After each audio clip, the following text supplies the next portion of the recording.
आज की इस वीडियो में हम देखेंगे क्लास 11th का पॉलिटिकल साइंस का चैप्टर फर्स्ट संविधान क्यों और कैसे। और ये टर्म 1 का सिलेबस है। आपको पता है कि एमसीक्यू क्वेश्चन आने वाले हैं, तो मैं आपको चैप्टर 1 के एमसीक्यू कराने वाला हूँ। इंपॉर्टेंट एमसीक्यू क्वेश्चन होंगे। इन वीडियो को आपको बहुत ध्यान से देखना है और ये जो क्वेश्चन आपको बताए जा रहे हैं इनको लिख भी सकते हो, याद भी कर सकते हो, क्योंकि पेपर में आपके ऐसे क्वेश्चन बिल्कुल पूछे जाएंगे। तो ये बहुत इंपॉर्टेंट क्वेश्चन है जो कि आपको करा रहा हूँ मैं यहाँ पे। टेलीग्राम ग्रुप आप जरूर ज्वाइन कर लीजिए। टेलीग्राम ग्रुप है हमारा क्लास 11th ESP। अगर आप टेलीग्राम पर जाकर क्लास 11th ESP सर्च करोगे तो आपको टेलीग्राम ग्रुप मिल जाएगा, उसमें आप जुड़ जाइए।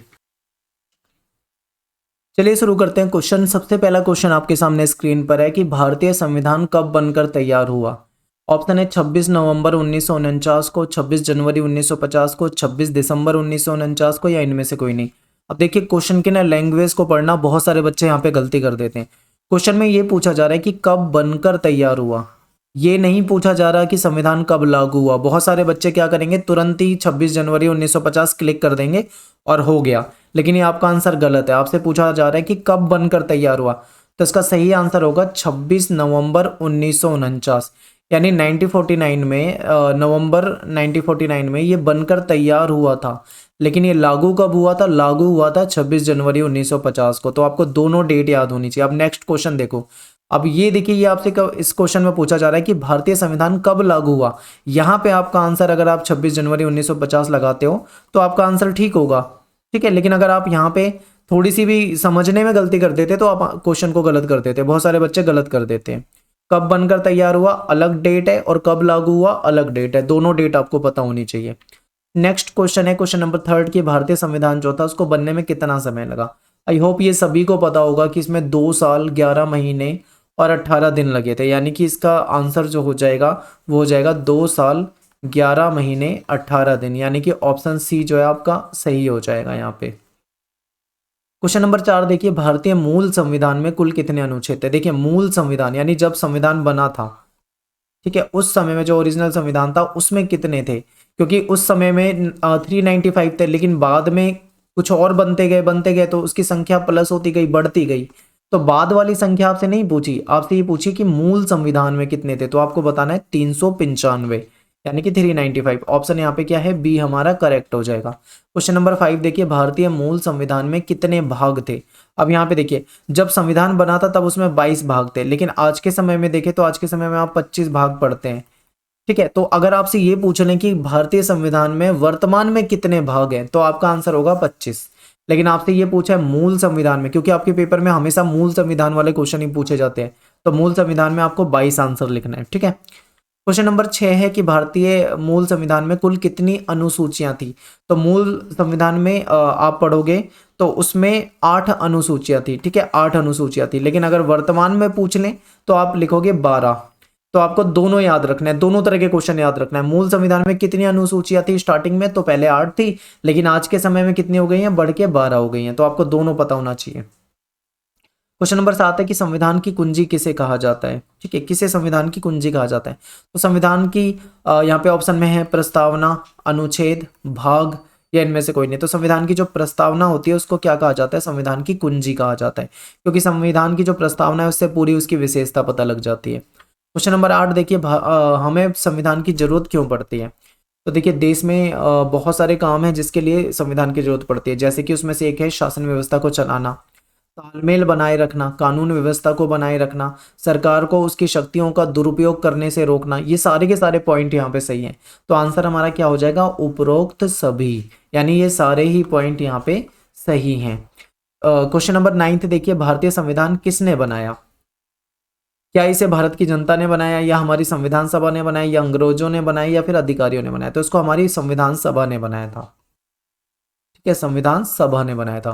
तो बी आंसर हो जाएगा। क्वेश्चन नंबर 10 देखिए, भारतीय संविधान सभा के कितने उपस्थित सदस्यों ने भारतीय संविधान पर हस्ताक्षर किए। भारतीय संविधान सभा के कितने उपस्थित सदस्यों ने भारतीय संविधान पर हस्ताक्षर किए। तो देखिए देखिए सदस्य तो वैसे 299 बचे थे, बट यहाँ पे जिस दिन हस्ताक्षर हुए थे लास्ट टाइम जो था उस समय 284 सदस्य उसमें उपस्थित थे। तो यहाँ पे 284 सदस्य इसका आंसर हो जाएगा। तो आपको ये बिल्कुल दिमाग में बिठाना है। मैंने चैप्टर की वीडियो बना रखी है, आप चैप्टर की वीडियो को देखो। चैप्टर की जब आप वीडियो को देखोगे, लिंक आपको डिस्क्रिप्शन में दे रहा हूँ, तो अब आपको एमसीक्यू क्वेश्चन बहुत अच्छे से समझ में आएंगे। क्वेश्चन नंबर 11 है कि संविधान सभा में उद्देश्य प्रस्ताव किसने प्रस्तुत किया था? तो ये नेहरू जी ने प्रस्तुत किया था। ऑप्शन यहाँ पे सी क्या हो जाएगा? सही हो जाएगा। ठीक है, question number 11 Nehru ji. Next है कि संविधान सभा की पहली बैठक कब हुई थी? तो 9 दिसंबर 1946 को इसकी फर्स्ट यानी कि पहली बैठक हुई थी। ठीक है, और 11 दिसंबर 1946 को इसकी दूसरी बैठक हुई थी। 13 दिसंबर 1946 को इसकी तीसरी बैठक हुई थी। तो इस तरीके के क्वेश्चन आपसे पूछे जा सकते हैं। संविधान सभा के अस्थायी अध्यक्ष कौन थे? किसे बनाया गया था? तो देखिए, जो पहली बैठक थी तो उस समय इनको अस्थायी बनाया गया था डॉक्टर सच्चिदानंद सिन्हा को। ये बुजुर्ग थे और इनको अस्थायी का मतलब है टेम्परेरी, केवल उसी दिन के लिए। उसके बाद बाद में इनको हटाकर परमानेंट यानी स्थायी अध्यक्ष बना दिया गया था किसी और को। किसको बनाया गया था वो आगे क्वेश्चन में, इसलिए आपको यहाँ आंसर नहीं बताऊंगा। लेकिन ये आपको याद रखना है, ये अस्थायी वाला आपके पेपर में आ जाता है 1 मार्क्स में। और बहुत सारे बच्चे जो हैं वो गलती क्या कर देते हैं, वो सच्चिदानंद सिन्हा को छोड़कर जो स्थायी वाला है वो लगा देते हैं। क्वेश्चन नंबर 14 देखिए, संविधान सभा का स्थायी अध्यक्ष किसे बनाया गया? ये देखिए डॉक्टर राजेंद्र प्रसाद को। Question number 14। ठीक है, अब यहाँ पे देखो गलती क्या करते हैं। यहाँ पे देखो अस्थाई, अगर अस्थाई पूछें तो सच्चिदानंद सिन्हा आपको लिखना है, अगर स्थाई पूछ लें तो राजेंद्र प्रसाद लिखना है। लेकिन बहुत सारे बच्चे क्या करते हैं, अस्थाई में भी राजेंद्र प्रसाद लिख देते हैं। ये गलती आपको नहीं करनी है, ध्यान रखना है बिल्कुल। क्वेश्चन नंबर 15 देखिए, उद्देश्य प्रस्ताव नेहरू जी ने जो थे वो कब लेकर आए थे? तो ये 13 दिसंबर 1946 को जो बैठक हुई थी संविधान सभा की, उस बैठक में ये लेकर आए थे। क्वेश्चन नंबर 15 का 13 दिसंबर 1946। क्वेश्चन नंबर 16 है कि संविधान सभा का बहिष्कार किसने किया था? तो आप सभी जानते हैं मुस्लिम लीग जो थी, इसने संविधान सभा का बहिष्कार किया था। अपने लिए अलग देश पाकिस्तान की मांग की थी और अपने लिए अलग संविधान सभा और अपने लिए अलग संविधान बनाने की बात की थी। इन्होंने हमारी संविधान सभा जो थी उसको छोड़ दिया था। क्वेश्चन नंबर 17 देखिए, भारतीय संविधान की विशेषता बताइए। तो देखिए, भारत का संविधान दुनिया का सबसे बड़ा संविधान है, लिखित संविधान आप जानते हैं। ये बहुत ज़्यादा ना तो लचीला है और ना ही बहुत ज़्यादा कठोर है, तो ये भी अच्छा पॉइंट बन जाएगा, ये भी ठीक है। दुनिया का सफलतम संविधान में भारतीय संविधान का नाम आता है, यानी कि तीनों ही पॉइंट यहाँ पे सही हैं। तो आंसर क्या हो जाएगा? उपरोक्त सभी। क्वेश्चन नंबर 18 देखिए, भारतीय संविधान निम्नलिखित में संविधान में मौलिक अधिकार का जो प्रावधान था वो कहाँ से ले गया? आपको पता है हमारे संविधान को उधार का थैला कहा जाता है।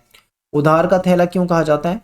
क्योंकि हमारे संविधान में अलग अलग देशों के संविधान से प्रावधान लिए गए हैं। कुछ जर्मनी से ले लिया, कुछ फ्रांस से ले लिया, कुछ सोवियत संघ से ले लिया, कुछ अमेरिका से ले लिया, कुछ आयरलैंड से ले लिया, ऑस्ट्रेलिया से ले लिया, दक्षिण अफ्रीका से, मतलब अलग अलग देशों से अलग अलग प्रावधान लिए गए, इसलिए इसको उधार का थैला कहा जाता है। तो यहीं पे क्वेश्चन आपका बन जाता है कि मौलिक अधिकार कहाँ से लिए गए। तो मौलिक अधिकार की बात आए तो संयुक्त राज्य अमेरिका, यानी ऑप्शन यहाँ पे क्या हो जाएगा हमारा? ए जो है वो सही हो जाएगा। क्वेश्चन नंबर 19 देखिए, इनमें कौन सा हाँ देखिए, एक चीज ये समझिए, ये क्वेश्चन जो है 3 4 5 क्वेश्चन आपके एनसीईआरटी में दे रखे हैं, लगभग 4 5 क्वेश्चन ये एनसीईआरटी का क्वेश्चन है, ध्यान दीजिए। इनमें कौन सा संविधान का कार्य नहीं है? ये नागरिकों के अधिकार की गारंटी देता है, बिल्कुल देता है, ये तो सही है। ये शासन की विभिन्न शाखाओं की शक्तियों के अलग अलग क्षेत्र का रेखांकन करता है, ठीक है। ये सुनिश्चित करता है कि सत्ता में अच्छे लोग आए और ये कुछ साझे मूल्यों की अभिव्यक्ति करता है। अब देखिए यहाँ पे एक पॉइंट जो है वो गलत है, वो पॉइंट क्या है आपको ये समझना है। क्वेश्चन नंबर 19 में ध्यान से ऑप्शन को देखोगे तो आपको सी ऑप्शन जो है वो पता लग जाएगा कि ये सुनिश्चित करता है कि सत्ता में अच्छे लोग आए। ये बिल्कुल ही गलत पॉइंट है, क्योंकि भाई संविधान कैसे सुनिश्चित करेगा कि सत्ता में अच्छे ही लोग आ पाए? नहीं हो पाता ना ये। तो यहाँ पे सी ऑप्शन जो है आपको ये निकालना है, यहाँ से ऑप्शन सी है। क्वेश्चन नंबर 20 देखिए, कहने के क्वेश्चन नंबर 20 जो है इसमें निम्नलिखित में से कौन सा कथन इस बात की एक बेहतर दलील है कि संविधान की प्रामाणिकता संसद से ज्यादा है? क्वेश्चन नंबर 20, इसके सारे ऑप्शन को एक बार ध्यान से आप पढ़ लो जल्दी से, फिर मैं आपको इसका आंसर बता देता हूं। देखिए इसका आंसर होगा, संविधान हमें ये बताता है कि संसद कैसे बनाई जाए और इसमें कौन कौन सी शक्तियां प्राप्त होंगी। तो ये आंसर हमारा यहाँ पे सी ठीक है। अगला क्वेश्चन है, इसमें आपसे कह रहे हैं कि बताएं कि संविधान के बारे में कौन सा कथन सही है और कौन सा गलत है, यानी आपको सही गलत का निशान लगाना है। देखो, सरकार के गठन और उसकी शक्तियों के बारे में संविधान एक लिखित दस्तावेज है। संविधान सिर्फ लोकतांत्रिक देशों में होता है और उसकी जरूरत ऐसे ही देशों में होती है। संविधान एक कानूनी दस्तावेज और आदर्शों तथा मूल्यों में इसका कोई सरोकार नहीं है। संविधान एक नागरिक को नई पहचान देता है। तो इसमें से क्या सही है क्या गलत है आपको देखना है। तो देखिए, पहला गलत है, ठीक है, ये भी गलत है और ये भी गलत है। यहाँ पे अगर सही की बात करें तो ये सही है डी। तो आपको सही गलत के निशान इस तरीके से लगाने हैं, एनसीईआरटी का क्वेश्चन है, ठीक है। 22वां क्वेश्चन देखिए, कह रहे हैं कि बताएं कि भारतीय संविधान के निर्माण के बारे में निम्नलिखित अनुमान सही है या नहीं, अपने उत्तर का कारण दें। देखिए मैं सही गलत का बता देता हूँ, कारण वारण यहाँ पे नहीं दूंगा क्योंकि मैं अलग से वीडियो बनाने वाला हूँ सॉल्यूशन की, वहाँ पे मैं आपको लिखित में जवाब दे दूंगा इन सारे क्वेश्चनों के। तो देखिए 21वां सॉरी क्वेश्चन 22वें की हम बात कर रहे थे। संविधान सभा में भारतीय जनता की नुमाइंदगी नहीं हुई, इसका निर्वाचन सभी नागरिकों द्वारा नहीं हुआ, ये गलत है। इनडायरेक्ट जरूर हुआ है लेकिन कहीं ना कहीं इसमें जनता की नुमाइंदगी है। ठीक है। बी देखिए, संविधान बनाने की प्रक्रिया में कोई बड़ा फैसला नहीं लिया गया क्योंकि उस समय के नेताओं के बीच संविधान की बुनियादी रूपरेखा पर आम सहमति थी। ठीक है। और 23वां देखिए, संविधान में कोई मौलिकता नहीं है क्योंकि इसका अधिकांश हिस्सा दूसरों से लिया गया, ये गलत है। तो गलत सही गलत इस तरीके से ये पॉइंट बन रहे हैं। नेक्स्ट देखिए 23वां क्वेश्चन। 23वें क्वेश्चन में आपसे पूछा जा रहा है कि आपको ये कथन पढ़ने हैं, ठीक है, और इनको देखना है और इनसे रिलेटेड बताना है। तो ये सारे सवाल का जवाब जो है मैं आपको जो एनसीईआरटी सॉल्यूशन वाली वीडियो बनाऊंगा अलग से उसमें दे दूंगा। ठीक है। इसमें केवल एमसीक्यू आपको करा देता हूँ क्योंकि इसमें एमसीक्यू नहीं है, इसमें आपको कारण भी बताने हैं दो दो। तो नेक्स्ट में मैं आपको बता दूंगा उदाहरण देके। क्वेश्चन नंबर 24 देखिए, 24वां है कि संविधान की प्रारूप समिति के अध्यक्ष कौन थे। तो देखिए संविधान की जो प्रारूप समिति इसकी थी, इसके अध्यक्ष डॉक्टर भीमराव अंबेडकर थे। ये इंपॉर्टेंट है, ये 1 मार्क्स में आपसे पूछा जाता है। अगला है कि संविधान सभा का गठन डैश की सिफारिश पे हुआ था। तो आप सभी जानते होंगे कि कैबिनेट मिशन आंसर होगा, इंपॉर्टेंट है बिल्कुल। ठीक है, इसकी सिफारिश पे हुआ था। 26वां क्वेश्चन है कि झंडा समिति के अध्यक्ष कौन थे। झंडा समिति जो है उसके अध्यक्ष कौन थे। तो इसका देखिए जेबी कृपलानी जो थे, इनको बनाया गया था अध्यक्ष।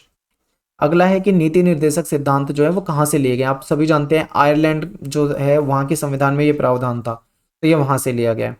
28वां क्वेश्चन है कि संविधान में संशोधन कहाँ से लिया गया। तो आप जानते होंगे कि साउथ अफ्रीका के संविधान से ये प्रावधान लिया गया है। क्वेश्चन नंबर 29 देखिए, स्वतंत्रता समानता और बंधुत्व के सिद्धांत का प्रावधान कहाँ से लिया गया। ये फ्रांस से लिया गया है। ठीक है, फ्रेंच कॉन्स्टिट्यूशन से।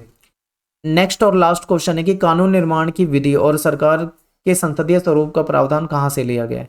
तो ये ब्रिटेन से लिया गया। आपने अगर एनसीईआरटी में देखा हो तो एनसीईआरटी में सारे के सारे आंसर दिए हुए हैं।